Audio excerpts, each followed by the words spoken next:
اعوذ باللہ من الشیطان الرجیم، بسم اللہ الرحمن الرحیم، اللہم صلی علی سیدنا محمد وعلی آل سیدنا محمد مبارک وسلم۔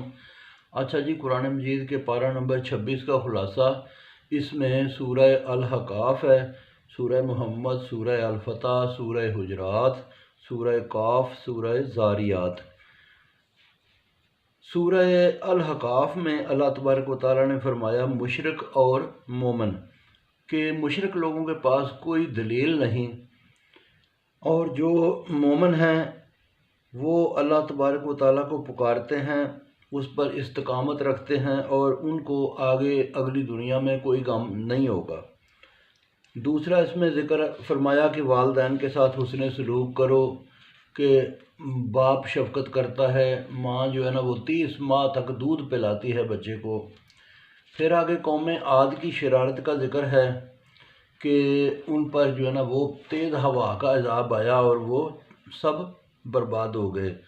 پھر آگے ذکر ہے کہ جن آئے اور انہوں نے نبی پاک صلی اللہ علیہ وآلہ وسلم پر ایمان لائے، انہوں نے اسلام قبول کیا۔ پھر حضرت پاک کو، نبی پاک صلی اللہ علیہ وآلہ وسلم کو صبر کرنے کی تلقین ہے کہ جو لوگ باتیں کرتے ہیں اس کے اوپر صبر اختیار کریں۔ بیسیکلی یہ سب کے لیے ہوتا ہے۔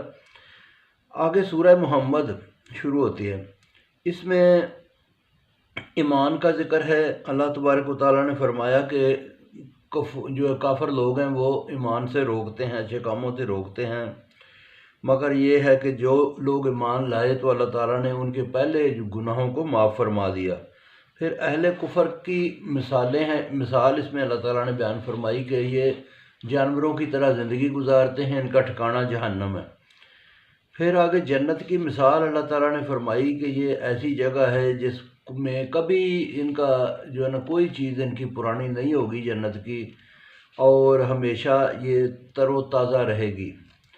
پھر قرآن مجید پر فرمایا کہ غور و فکر کرو، غور و فکر جب کرتے ہیں تو اس سے ہدایت واضح ہو جاتی ہے۔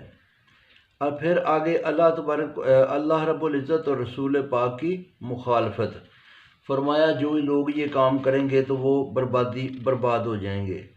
پھر ایک بخیل قوم کا ذکر فرمایا کہ وہ لوگ جو بخل کرتے ہیں وہ اپنی جان پر بخل کرتے ہیں، اور اللہ رب العزت غنی ہے، اللہ تعالیٰ سب کو دینے والا ہے، اسی سے مانگو۔ ٹھیک ہے جی۔ پھر آگے سورہ فتح شروع ہوتی ہے۔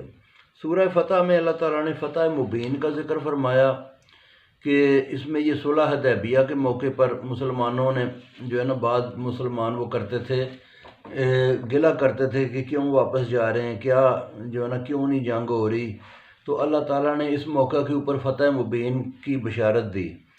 پھر دو گروپوں کا ذکر فرمایا کہ ایک صلح حدیبیہ کے موقع پہ جنہوں نے بیعت کی تھی نبی پاک کی، کچھ لوگ جو پیچھے رہ گئے وہ دوسرا گروپ بن گیا کہ وہ کہتے تھے کہ پتہ نہیں یہ واپس آئیں گے یا نہیں آئیں گے۔